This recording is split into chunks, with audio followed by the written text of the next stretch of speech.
Hey, Pete. Hey, man. Pop and lock. Pop and lock. Pop and lock.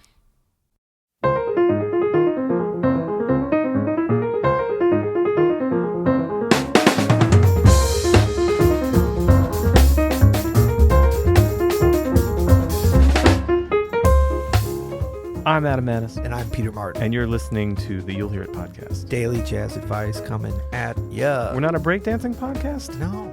I don't even know if many of our listeners know. Well, yeah, we have some mature aged listeners like we are to remember the days of breakdancing. That's right. You youngins, YouTube it. Today's episode of the You'll Hear Google podcast is brought to you by the Oxford American. Please go to oxfordamerican.org/YHI for some great deals on one of the finest Southern literary magazines there is. So many great articles about cultural icons that touch us every day here on this podcast that are influences for all jazz musicians. Check it out. That's oxfordamerican.org/YHI for $25 for annual subscription. Not bad. And just a little clarification. A lot of people, when I'm talking about the Oxford American and my passion for it and their sponsorship, think, oh, is that Oxford, Mississippi? It is not. A little confusing because that's another great literary southern town. Yeah, it's Oxford, England. It's well, yeah, exactly. No, I'm kidding. No, but it's in. They're out of Little Rock, Arkansas. Yeah, which is another great southern city, and they have a wonderful live venue called a restaurant and venue called South on Main. I would encourage anyone in the Little Rock area to check in on that. You played down there, right? I played down there, yeah. A couple times. Cool. You're playing down there soon, right? I think so. September, maybe. September. Yeah. Cool. We have a speak pipe today from JD. Hey, if you want to ask us a question, we are putting out the call for speak pipes. We're challenging you to leave us a speak pipe question. We want to answer it. We do, although we're not as desperate as we were last week because we've had so many come in now. We might even be getting picky. No, soon. let's not. Let's keep it rolling. No, keep it rolling. For sure. But we can't promise. Like before, we were like, You're definitely getting on. Except that one off. That one was whack. Remember a few months back. If you send anything slightly racist, we're not going to put it on. Yeah, at all. not even slightly, over. Yeah. Anyway, let's listen today. Hey, Adam, Peter. Thanks for all you guys do. Love listening to your podcast and all the great advice you guys have. My question's around soloing with maybe like pop music. I find sometimes with like jazz, R&B, kind of that style, having those seventh chords, those extra colors, it's a little easier to kind of come up with ideas, but sometimes get stuck when it's just, your basic 1-4-5 minor 6 triad kind of deal in a pop setting. I think of like guys like Jamie Cullum or something that kind of take that pop sound and kind of add a little bit more color and a little bit out, but not so much that they lose the feel of maybe that style. Just wondering if you guys have any tips or tricks for just kind of playing over those basic triad chords. So anyways, love to hear from you. Thanks again for all you guys do. Appreciate it. This is an actual question that I don't think we've ever addressed, and it's a great question. I don't think so. And look, since we're getting close to lunch now anyway, we want to go eat, and this is about pop music, it's going to be short and sweet, baby, okay?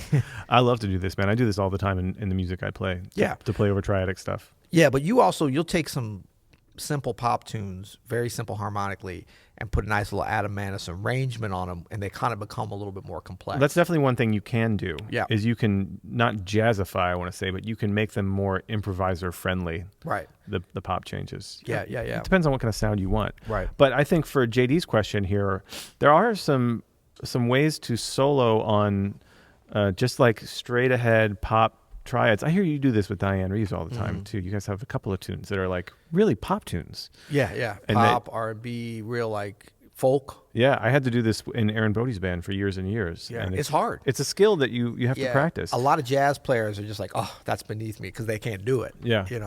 Man, I have to say, one of my favorite musicians that I've ever worked with, and we did these things in Aaron's band, all these pop tunes, and he was incredible at it, was the great saxophonist Seamus Blake. Can play on triadic stuff like better than almost anybody I've ever heard. And you think of Seamus as this like, from the bebop tradition, but like a modern thing. But man, he has this lyrical sound. But that was the first thing that I think I thought of when I had to start learning how to do this was you kind of have to take bebop out of the equation a little bit. It doesn't quite work all the time. Yeah, you get that big triad or 2-chord. You don't want to necessarily be beep-be-doo-beep-be-da. Yeah, a lot of enclosures can sound weird. Yeah. A lot of like, major 9 arpeggios are not going to work. Right. Yeah, it's the vocabulary. And really the challenge comes in, I think that,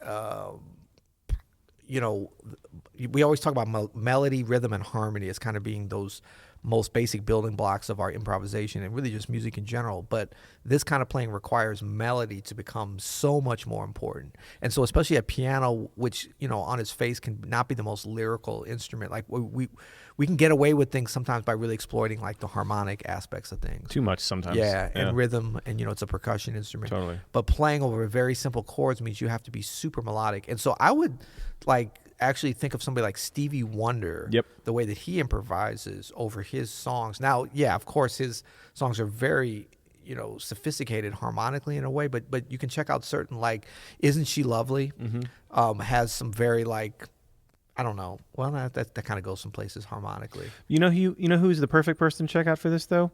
Keith Jarrett, but in the context of those vamps that he does. Right. They'll do those like 20-minute long at the Major end of two-chord, Autumn Leaves vamps. Yeah. Yeah. And he can go on those 2 chords forever, usually triadic. You know, maybe it's some kind of seventh, but it's never like changey. You know what I mean? It's all very in the pocket, and he is so good at developing melodies on the piano like that. And if you think about it, what he's doing a lot of times in those vamps, I mean, there's a number of different ways he's done them, but I'm thinking of the same kind of ones you're thinking of, is like really concise and beautiful, well-crafted melodies, but like serious attention to rhythm and groove, you know? So like the harmony is not really, I mean, it is what it is for that vamp, but it's not as adventurous really. It's really about the melody and the rhythm. And so the lyricism comes out, and then he also exploits a number of other things that he's just a master of in terms of sound and touch and dynamics and beauty and all that kind of thing too. But it's like having that confidence to just go, you know, just play on that triad, and then, you know, he uses a lot of, you know, 1, 2, 3, 5, like 1, to 2, craft. 3, 5. That's my pop thing. Come on too. now. That's the go-to. And maybe a little 1, 3, 4, 5. You can throw 1, that 3, in there. 4, 5. Absolutely. Yeah. And a lot of 4, 3, 4. You know, 1 and I mean, so having the confidence to be like, take those more basic elements when you don't have the 7th and the 11th arpeggios and up to the sharp and the extensions and all that, to really hear. And I know we get into some controversial area every time we talk about hearing something and what does that mean. But I mean, to hear a simple melody and just to simply state it, it's kind of like when you're having a conversation with someone that's not just a child where you're talking down to them, but you're going to say, I'm not going to use, I know I've been I heard you guys making fun of me trying to use big words around the office lately. That's okay though. Little catchphrases and stuff. That's all right. I got you. I'm going to get didactic on you. Me? But it's like we're having a conversation and I'm going to commit to use very simple words, but to convey a sophisticated thought or emotion. And I think that's what, you're right, Keith Jarrett. I think Stevie Wonder, I just hadn't thought of the right. No, actually, Isn't She Lovely? I'm thinking of like his harmonical solo. Of course, there's so much emotion you can put through that instrument. But a lot of his, you know, key solos, I mean, he can go, you know, crazy on the changes too, but he's very interesting improviser, Stevie Wonder, like Keith Jarrett in a lot of ways, you know. There are 3 players that, for me, I'm thinking of right now as we're talking about this, that come to mind that are just masters of this. 2 of them are jazz musicians, and 1 is totally out of left field. But let me guess. Are these ones we always talk about on this show? No, actually. Oh, okay, good. The first is someone we talk about a lot, but I don't usually talk about. But I'm thinking of Kenny Kirkland when he played with Sting specifically. Oh, yeah. You know, some great piano Bring solos on the Night. over not really changey things. I mean, there's some 7th chords, but it's not like playing changes. Right. Now, he was exploiting rhythm. He was like, definitely. That's, you know, I from mean, that angle. melody for sure, but it's like when the harmony, he could be so sophisticated harmonically, but when it called for that really basic thing, his rhythmic thing was, and especially like between the 2 hands and stuff and the interplay, he really went there. The second is Brad Mehldau, yes. Especially on an album like Largo. Yeah. You know, that first track, When It Rains, is a lot of triadic concepts. I mean, it's not, there are 7th chords for sure, but it's not like changey. It's not like 1, 6, 2, 5s, and he is really playing in a language that's more on the pop side than like a beboppy side. So that's When It Rains, not to be confused with your unpublished, undocumented Make It Rain, that little blues that you wrote there. Okay, sorry. A couple of other people that you might check out on this. Man, have you ever heard of this dobro player, Jerry Douglas? Oh, Jerry, of course. Dude. Heard of this guy. Yeah, man. He's one of the best musicians I've ever heard, Yeah. and plays such simple sounding language, but in a way and with a feeling that is so beautiful and melodic and just gets me every time. Check out anything Jerry Douglas has ever done. It's bluegrassy. I mean, he's made bluegrass, but he's also done things like, with Edgar Meyer and things like that. I mean, Edgar Meyer is someone too that you could actually check out. Well, Jerry Douglas has an advantage though, because the dobro as an instrument, it's actually in 40. I don't know if you knew this. 47 out of 50 states, it's illegal to play bebop on a dobro. It's impossible. It's against state regulations. It's also such an expressive instrument. Let's be honest. Yeah, it is. Another person is Chris Thiele, the mandolinist. Yep. I mean, also he heavily relies on rhythm, big time. But all of that Punch Brothers stuff is triadic bass soloing, and there's all of those guys are super heavyweights at that. Absolutely. One more guy I would mention. This a master. This is Charlie Park. Oh no, I guess not. No, that's something different. Fairly beboppy. Fairly beboppy, I think. Kirk Whalum. Now you can play a bunch of notes and still stay within that. David Sanborn. Hello. Yeah. There you go. I see where we're going now. I'm liking this. Yep. Yeah, cool. Kenny G. Okay, no, maybe not. Sorry. Whoa, sorry. Didn't mean to go down. Robert Glasper also comes to mind. Yeah. But yeah, this is cool, man. Thank you, JD, for the question. Interesting area that we haven't gone too much. Very cool. We got a special ultimate tip for you coming up very shortly, because we're going to get out of here in a second. Tell them about our sponsor.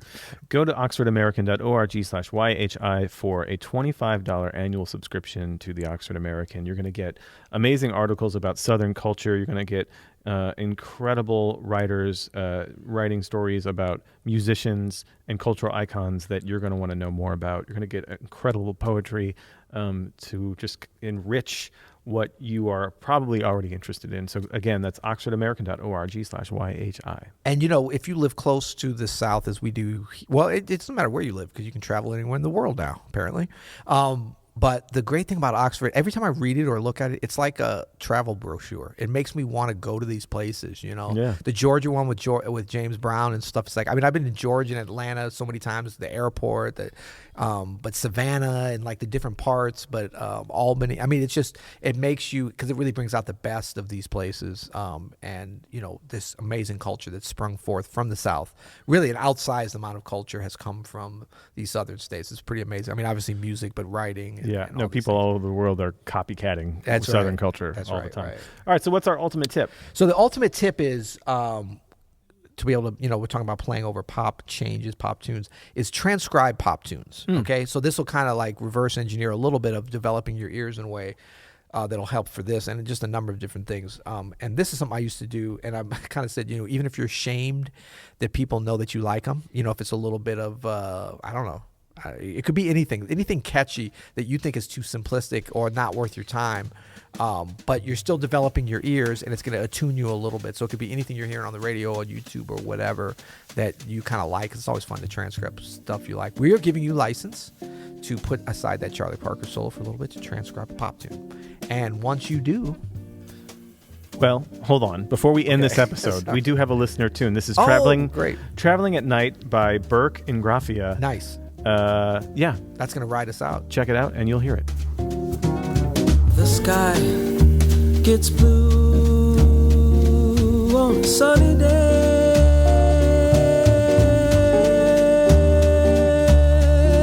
and even I sometimes feel that way. I don't put my trust in the visible light, traveling at night.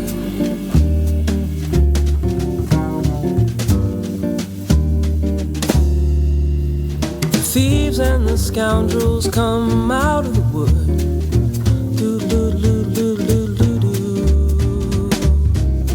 Just don't let them guess that you're good. Don't let them guess that you're